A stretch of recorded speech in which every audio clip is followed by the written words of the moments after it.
तो hello engineer, कैसे हैं आप सब। आज की वीडियो में दोस्त हम बात करेंगे आपके पॉलिटेक्निक थर्ड सेमेस्टर के स्टूडेंट के लिए, इलेक्ट्रिकल ब्रांच के स्टूडेंट के लिए उनके सब्जेक्ट ईआईएम, कहने का मतलब electrical instrument and measurement subject के ऑल मोस्ट इम्पोर्टेंट क्वेश्चंस को हम डिस्कस करने वाले हैं।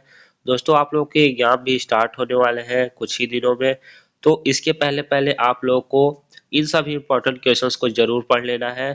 इन सभी क्वेश्चंस को अच्छे से तैयार कर लेंगे तो आप लोग क्या होंगे, अपने सेमेस्टर एग्जाम में इजीली क्या करेंगे, अच्छे स्कोर कर जाएंगे। 35 to 40 मार्क्स तो आप आसानी से ला सकेंगे दोस्त, यदि इन सभी क्वेश्चंस को कर लेते हैं। मैं इस वीडियो में कम से ही कम क्वेश्चंस को सेलेक्ट किया हूं जो आपके बीटीओपी एग्जाम में लगातार रिपीट हो रहे हैं, केवल उन्हीं क्वेश्चंस को मैंने बताने वाला हूं और इससे क्वेश्चंस बाहर आएगा ही नहीं। यहाँ पे मैं कुल 23 क्वेश्चंस को डिस्कस करूंगा और उन्हीं में से क्वेश्चंस आएंगे। तो दोस्तों, अब टाइमिंग कम है आप लोगों के पास, तो जितना भी पढ़ा है आप लोगों के लिए उतना सफिशियंट है। बाकी मैं जो जितने भी क्वेश्चंस यहाँ बताने वाला हूँ उतने क्वेश्चंस को आप लोग यदि कंप्लीटली कर लेते हैं, पूरा कर लेते हैं कंप्लीटली, तो आप लोग इजीली अच्छा स्कोर कर जाएंगे। तो चलिए बिना किसी टाइम वेस्ट किए वीडियो को भी स्टार्ट करते हैं। दोस्तों देखिए, इसमें आज हम देखेंगे कि इलेक्ट्रिकल इंस्ट्रूमेंट एंड मेजरमेंट के इंपॉर्टेंट क्वेश्चंस में क्या क्या क्वेश्चन सम्मिलित है। तो दोस्त, इसमें आप देख सकते हैं कि कुछ आपको शॉर्ट नोट लिखने के लिए आ सकता है, जिसे आप कहते हैं संक्षिप्त टिप्पणी लिखने के लिए आपके सेमेस्टर एग्जाम में आ सकता है। तो दोस्त, उसके लिए आपको क्या करना होगा, कुछ आपको मैं इम्पोर्टेंट टॉपिक बता दे रहा हूँ जो आपके सेमेस्टर एग्जाम में शॉर्ट नोट लिखने के लिए आता है। जैसे कि पहला आपको दिख रहा है यहाँ पे कि क्या है, एरर पे आता है। किस पे आता है दोस्त, एरर पे आता है। तो एरर को आप लोग पढ़ लें, एरर क्या होता है, आपके इंस्ट्रूमेंट में एरर कितने टाइप के होते हैं, सभी चीज़ों को आप लोग अच्छे से पढ़ लीजिएगा। और दूसरा उसके बाद आता है, दूसरा कौन सा आता है दोस्तों, यथार्थता आता है। और उसके बाद परिशुद्धता, सुग्राहिता, पठनीयता। इन सभी टॉपिक्स पे आपको शॉर्ट नोट लिखने के लिए आ सकता है, संक्षिप्त टिप्पणी लिखने के लिए आ सकता है, यदि 2 नंबर में आएगा तो। शॉर्ट नोट लिखने के लिए आता है, हर साल आता है। कभी कभी कोई स्टूडेंट को ही शॉर्ट नोट के रूप में लिखने के लिए बोल देता है और कभी कभी डिफरेंशिएट करने के लिए बोल देता है और कभी कभी इन सभी टॉपिक से क्वेश्चंस पूछ लेता है। तो इन सभी की डिफिनेशंस को अच्छे से समझ लीजिएगा, जो भी फार्मूलेज होंगे इसके सभी चीज़ों को आप लोग देख लीजिएगा प्यारे साथियों। तो चलिए अब आगे बढ़ते हैं और देखते हैं कि आपका सेकेंड क्वेश्चन क्या रहने वाला है। दोस्त, आपके स्क्रीन पे दिख रहा होगा सेकेंड क्वेश्चन क्या है। आपको देखिए, मैं पहले ही बताया कि एरर आपका क्या है, इंपॉर्टेंट है दोस्तों। एरर मतलब कि आपके इलेक्ट्रिकल इंस्ट्रूमेंट में कितने टाइप की एरर होती है और उसको किस प्रकार से परिभाषित करेंगे, इन सभी चीज़ों को आपको एक्सप्लेनेशन आपको आना चाहिए, तभी आप इस क्वेश्चन को अटेम्प्ट कर पाएंगे। तो इस क्वेश्चन को एरर क्या होता है, आपके इंस्ट्रूमेंट में कितने टाइप का होता है, सिस्टमैटिक एरर क्या होता है, इन्वायरमेंटल एरर, कई टाइप की एरर आपको पढ़ना है। तो सभी चीज़ों को आप लोग देख लीजिएगा। उसके बाद दोस्त आता है आपका टॉर्क आता है। और यहाँ पे देखिए, मैं एक क्वेश्चन और बता देता हूँ जो कि आता है इंडिकेटिंग टाइप इंस्ट्रूमेंट और हो गया इंटीग्रेटिंग टाइप इंस्ट्रूमेंट। इन सभी में क्या आता है, कंपैरिजन करने के लिए आता है। तो आप क्या करेंगे, इंडिकेटिंग टाइप इंस्ट्रूमेंट और इंटीग्रेटिंग टाइप इंस्ट्रूमेंट, इस सभी की डिफिनेशन को भी देख लेंगे। और 3 टॉर्क होते हैं आपके इंस्ट्रूमेंट में, 3 टाइप के टॉर्क होते हैं, डैम्पिंग टॉर्क, कंट्रोलिंग टॉर्क और क्या होता है, डिफ्लेक्टिंग टॉर्क। तो इन चारों टॉर्क की डिफिनेशन को अच्छे से पढ़ लेंगे, इन सभी के टाइप्स को पढ़ लेंगे, किसमें एयर फ्रिक्शन डैम्पिंग यूज होता है, किसमें फ्लूइड फ्रिक्शन डैम्पिंग यूज होता है। तो सभी चीज़ों को आप लोग देख लेंगे तो आपको कहीं ना कहीं अच्छा स्कोर कर पाएंगे। तो ये आपका जो थर्ड नंबर क्वेश्चन है ये आपके टॉर्क से ही है, डैम्पिंग टॉर्क क्या होता है। इसी प्रकार से कंट्रोलिंग टॉर्क आपसे पूछ सकता है, डिफ्लेक्टिंग टॉर्क पूछ सकता है। तो इस प्रकार से डैम्पिंग टॉर्क, कंट्रोलिंग टॉर्क और डिफ्लेक्टिंग टॉर्क को अच्छे से पढ़ लीजिएगा और इसकी कंट्रोलिंग के लिए क्या करते हैं, सभी क्वेश्चंस को देख लीजिएगा। तो question number third and fourth में यही है आपका damping torque, deflecting torque and controlling torque, यही चीज़ों को आपको पढ़ना है। तो क्वेश्चन नंबर 5 की ओर हम बढ़ते हैं दोस्तों, आगे देखते हैं अमीटर और वोल्टमीटर से आप क्या समझते हैं तथा दोनों में अंतर स्पष्ट कीजिए। दोस्तों, मैं इस क्वेश्चन को जितना बार हाईलाइट करूँ उतना बार ये कम होगा। ये आपका क्वेश्चन मान लीजिए कि अभी से मान लीजिए कि आपके पेपर में आने ही वाला है। ये मोस्ट आईएमपी क्वेश्चन है दोस्त, ये हर बार पूछता है कि वोल्टमीटर और अमीटर में क्या अंतर होता है। अमीटर आप लोग जानते हैं करंट को मापता है और वोल्टमीटर वोल्टेज को मापता है। लेकिन इसमें कुछ डिफरेंस होता है, कोई पैरेलल में कनेक्ट किया जाएगा तो सर्किट के साथ तो उसे वोल्टमीटर कहेंगे, सर्किट के साथ सीरीज में कनेक्ट किया जाएगा तो मीटर होगा, और ये करंट मापता है। इसी प्रकार से 4 से 5 डिफरेंस आपको लिख देने होंगे तो आपका ये क्वेश्चन कंप्लीट हो जाएगा।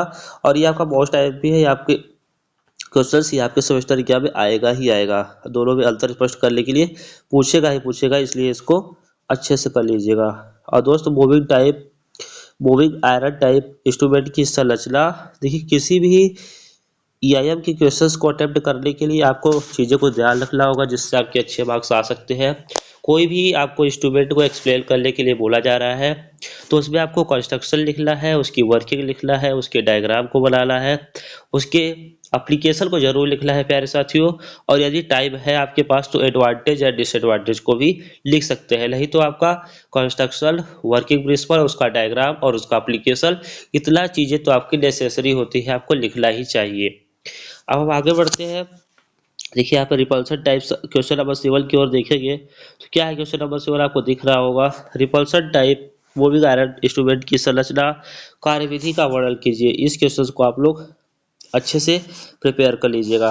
उसके बाद एक आता है इंस्ट्रूमेंट जिसे कहते हैं permanent magnet moving coil type instrument, जिसे शॉर्ट में क्या कहा जाता है, पीएमएमसी टाइप इंस्ट्रूमेंट। क्या कहा जाता है, पीएमएमसी इंस्ट्रूमेंट।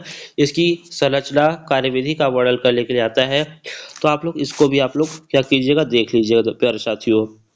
क्वेश्चन नंबर 9 की ओर हम बात करें जो आपका मोस्ट टाइप भी क्वेश्चन हो जाता है।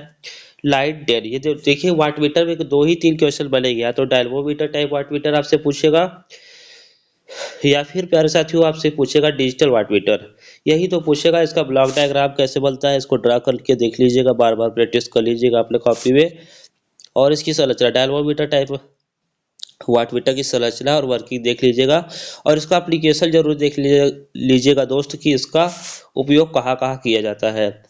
क्वेश्चन नंबर 11 की ओर बात करते हैं। देखिए एनर्जी मीटर जो आपका चैप्टर है उससे भी 2 से 3 क्वेश्चंस रहते ही रहते हैं, जिसमें आपसे कभी कभी डिजिटल एनर्जी मीटर पूछ लेता है, कभी कभी 3 phase energy meter, single phase energy meter, induction type energy meter, ये सब की संरचना कार्यविधि पूछ लेता है। और कभी कभी क्या पूछता है कि एनर्जी मीटर में अर्थात ऊर्जा मापी में होने वाली त्रुटियों को बताइए, कितने टाइप की एरर आती है, जिसमें आपका क्रीपिंग इफेक्ट होता है, फेज एंगल में थोड़ा डिसबैलेंस हो जाता है, तो कितने टाइप का एरर होता है, और कॉपर सेटिंग रिंग लगा के जो त्रुटि को कम किया जाता है वो किस टाइप से किया जाता है, त्रुटि को किस प्रकार से सुधारा जाता है, इन सभी चीज़ों को आप लोग देख लीजिएगा जरूर प्यारे साथियों, तभी अपने एग्जाम में जाइएगा। और इसके डायग्राम को सिंगल फेज एनर्जी मीटर हो, इंडक्शन टाइप हो या फिर डिजिटल एनर्जी मीटर हो, सभी की संरचना, एप्लीकेशन और इसमें कितने टाइप के एरर होते हैं, सभी चीज़ों को देख के जाइएगा। अब हम आगे बात करते हैं प्यारे साथियों कि मेगर क्या होता है। देखिए मेगर एक टाइप का इंस्ट्रूमेंट होता है जो क्या करता है, आपके रेजिस्टेंस मतलब हाई रेजिस्टेंस को मेगा ओम में क्या करता है, मेजर करता है। तो इसीलिए यह मेगा ओम में मेजर करता है रेजिस्टेंस को। तो इसका किस प्रकार से डायग्राम बनेगा और इसकी वर्किंग क्या होगी, इसका यूज कहाँ पे किया जाता है, ये सब सारी चीज़ें आप लिख देंगे तो आपका इससे 5 मार्क्स ये भी आपका फिक्स हो जाएगा। ये इंपॉर्टेंट क्वेश्चन से आता है प्यारे साथियों। और dynamometer type power factor metre की संरचना, कार्यविधि तथा इसका एप्लीकेशन भी आपको पढ़ लेना है। अब हम बात करते हैं प्यारे साथियों क्वेश्चन नंबर 15। देखिए सीटी तथा पीटी का संरचना तथा कार्यविधि लिखिए। देखिए सीटी क्या होता है, तो प्यारे साथियों सीटी होता है आपका करंट ट्रांसफार्मर और पीटी होता है आपका पोटेंशियल ट्रांसफार्मर। ये सब क्या होते हैं, तो ये क्या करता है, करंट ट्रांसफार्मर आपके जो हाई वोल्टेज की लाइन आती रहती है, हाई ट्रांसमिशन लाइन आती है, उसके करंट को मेजर करने के लिए आपके सब स्टेशन में लगाया जाता है। अभी आप लोग पढ़ेंगे सब स्टेशन क्या होता है, सारी चीज़ों को हम लोगों ने पढ़ रखा है दोस्तों, सब चीज़ें आसान लग रही है। आप लोग पहली बार पढ़ रहे होंगे तो थोड़ा टफ लग रहा होगा दोस्त, जैसे ही पेपर आपका हो जाएगा आप लोगों के लिए भी ये चीज़ें आसान हो जाएगी। तो इसकी संरचना को सीटी तथा पीटी पे शॉर्ट नोट लिखने के लिए भी आ सकता है और इसकी अलग से वर्किंग व्याख्या करने के लिए आती है, तो इसको देख लीजिएगा जरूर, बिना देखे बच जाइएगा, इसके डायग्राम को, इसकी वर्किंग को और इसके एप्लीकेशन को। और उसके बाद सीआरओ क्या है, कैथोड रे ऑसिलोस्कोप क्या होता है, किस प्रकार से इसकी कंट्रोलिंग की जाती है, और किस प्रकार से इसका सीआरटी जो होता है कैथोड रे ट्यूब वो किस प्रकार से होता है, सारी चीज़ों को आपको देख के जाना है दोस्त। इसका ब्लॉक डायग्राम जरूर देख लीजिएगा, इसकी संरचना देख लीजिएगा, ये क्या काम करता है, कहाँ कहाँ पे यूज किया जाता है, और उपयोग कहने का मतलब ये सारी चीज़ों को आप लोग देख लीजिएगा प्यारे साथियों।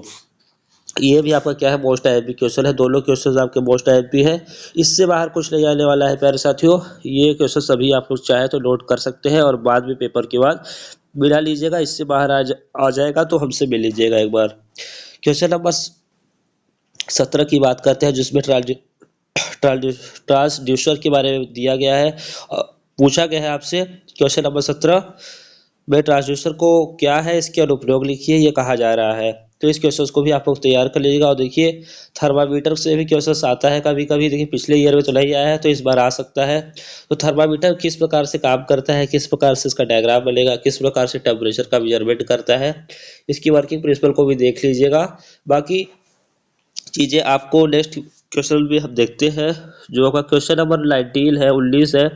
उसमें आपको देखना है स्मार्ट मीटर सिस्टम से क्या अभिप्राय है। स्मार्ट मीटर तकनीक और एमआरआई कहने का मतलब है meter reading instrument. Meter reading instrument का वर्णन कीजिए, इसके वर्णन करने के लिए आता है तो आप लोग क्या करेंगे, इसको भी तैयार कर लेंगे।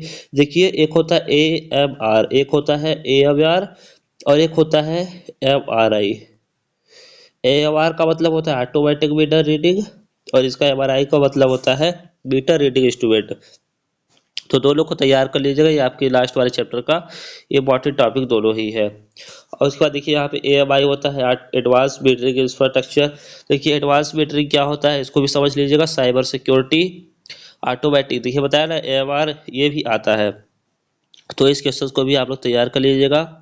और एक होता है मैक्सिमम डिमांड इंडिकेटर, ये भी क्या है आपका आईएमपी क्वेश्चन है दोस्त। मैक्सिमम डिमांड इंडिकेटर भी आपका क्या है, मोस्ट आईएमपी क्वेश्चन है दोस्तों, इसको भी आप लोग तैयार कर लीजिएगा।